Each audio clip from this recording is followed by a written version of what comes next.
बच्चों आगे समझेंगे इसी चैप्टर को। स्लाइड देख मानो आश्चर्य से उछल पड़ा था अनिल जब डॉक्टर दीदी ने उसको स्लाइड पर दिखाया रक्त को दिखाया कि देखो इस रक्त में क्या क्या दिखाई दे रहा है। तो उस रक्त को देखकर अनिल उछल पड़ा। क्यों उछल पड़ा? देखिए रक्त की एक बूंद में इतने सारे कण, इसकी तो वह कल्पना भी नहीं कर सकता था। वह बोला, इन्हें देखकर तो ऐसा लग रहा है मानो बहुत सी छोटी छोटी बालूशाएं रख दी गई हो। इस चित्र में देखिए आपको भी नज़र आ रहा है कि इस फोटो में जो ये लाल रक्त के कण हैं जो कि एक बालूशाही के आकार में नज़र आ रहे हैं। हाँ दीदी बोली, हाँ दीदी बोली, लाल कण बनावट में बालूशाही की तरह ही होते हैं, गोल और दोनों तरफ अवतल यानी बीच में दबे हुए। अब ये जो लाल कण है, अब आप खाली आंखों से खाली रक्त को देखते हैं तो आपको एक द्रव्य पता चलता है कि खाली एक तरल पदार्थ है, लेकिन जब उस सूक्ष्मदर्शी मशीन के द्वारा जब देखा जाता है तो उसके अंदर उस तरल पदार्थ में लाल कण दिखाई देते हैं जिनका आकार, जिनका शेप कैसा नज़र आता है, एक बालूशाही की बालूशाही जैसी शेप होती है उनकी, और जो दबे हुए होते हैं बीच में, इस तरह से नज़र आते हैं। देखिए आगे क्या है, रक्त की एक बूंद में इनकी संख्या लाखों में होती है। यदि 1 मिलीमीटर रक्त लें तो उसमें हमें 40 से 55 लाख कण मिलेंगे। देखा आपने, जब ब्लड की चेक होता है, हमारा ब्लड टेस्टिंग होती है तो क्या करते हैं, ज़्यादा बहुत सारा ब्लड नहीं लेते हैं, सिर्फ 2-4 बूंद ही स्लाइड पर डालते हैं और उसमें समझ लीजिए आप 40 से 55 लाख तक कण मिलते हैं उस 1-2 रक्त की बूंद में, जिसके कारण क्या होता है, रक्त लाल रंग का नज़र आता है। आप समझिए जैसे एक आपके पास पानी हो, वाटर हो, जिसका कलर कोई कलर नहीं होता है, वाइट सा नज़र आता है, रंगहीन होता है पानी। यदि आप उसमें ब्लू कलर्स की छोटी छोटी रबड़ की प्लास्टिक की बॉल्स डाल दें कई सारी, तो आपको जो सारा पानी वो कैसा नज़र आएगा, ब्लू ब्लू नज़र आएगा। सेम इसी तरीके से ये जो लाल रक्त के कण हैं वो इतनी संख्या में होते हैं कि आपको पूरा जो रक्त है, ब्लड है, वो पूरा रेड नज़र आता है। ये कण शरीर के लिए दिन रात काम करते हैं। सांस लेने पर साफ हवा से जो ऑक्सीजन तुम प्राप्त करते हो उसे शरीर के हर हिस्से में पहुंचाने का काम इन कणों का ही है। जो हम ये ऑक्सीजन लेते हैं, सांस लेते हैं, तो जो ऑक्सीजन हमारे सांस लेने से शरीर में पहुंच जाती है, लेकिन ये हर पार्ट्स में कैसे जाती है, ये लाल कण के द्वारा ही। जो रक्त के अंदर हमारे ब्लड में जो रेड कलर के जो कण हैं उनका ही कार्य है कि जो ऑक्सीजन है वो हमारे शरीर के जितने भी पार्ट्स हैं सब में पहुँचाती है वो। इनका जीवन काल लगभग 4 महीने का होता है।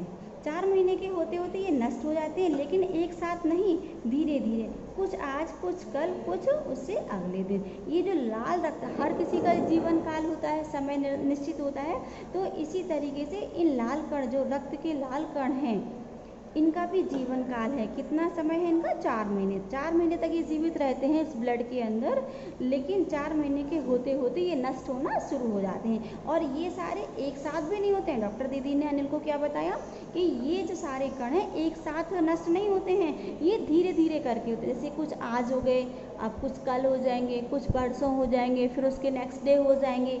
लेकिन 4 महीने होते होते जितनी टोटली संख्या में कण होते हैं उसमें मौजूद होते हैं, और फिर क्या होते हैं, धीरे धीरे ये फिर नए बनना स्टार्ट हो जाते हैं। देखिए तब तो कुछ ही महीनों में खत्म हो जाते होंगे, अनिल ने कहा।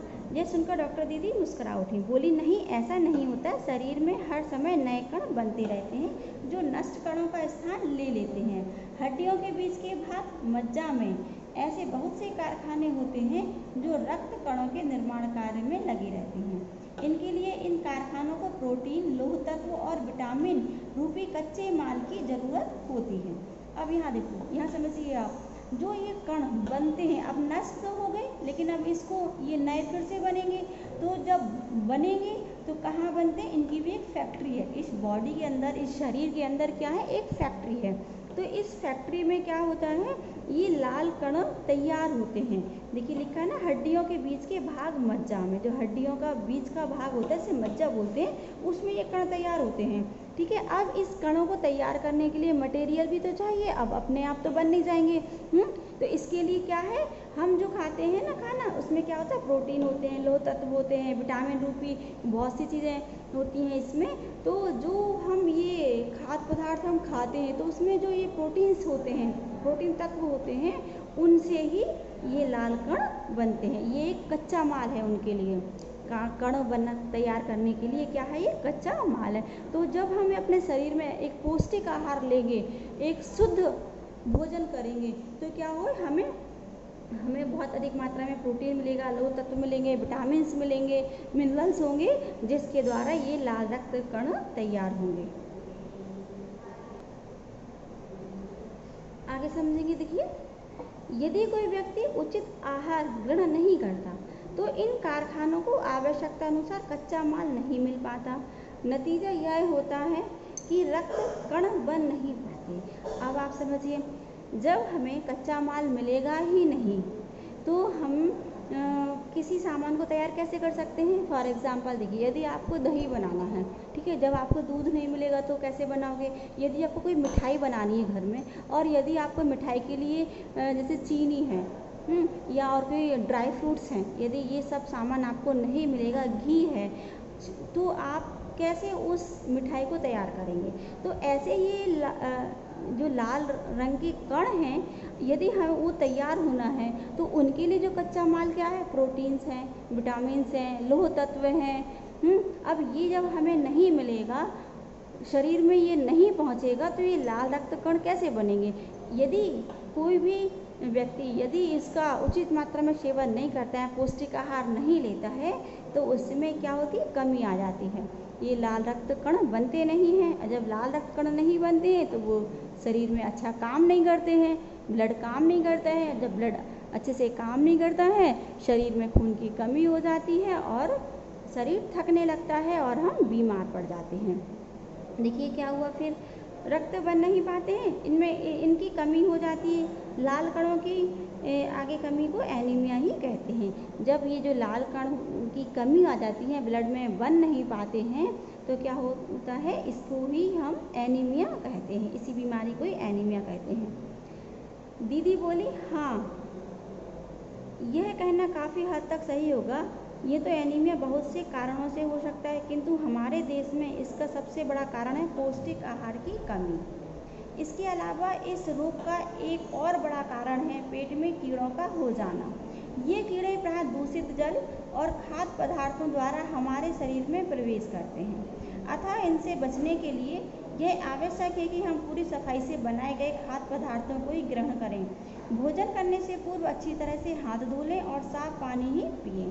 अब आपने समझा बच्चों कि हमारे शरीर में खून की कमी ना हो पाए, इसलिए हमें क्या करना चाहिए, शुद्ध, पौष्टिक और अच्छा खाना खाएं, ताज़ा खाना खाएं, जिससे हमारे शरीर में खून की कमी ना हो और जिससे जो एनीमिया का रोग हो जाता है वो ना हो सके।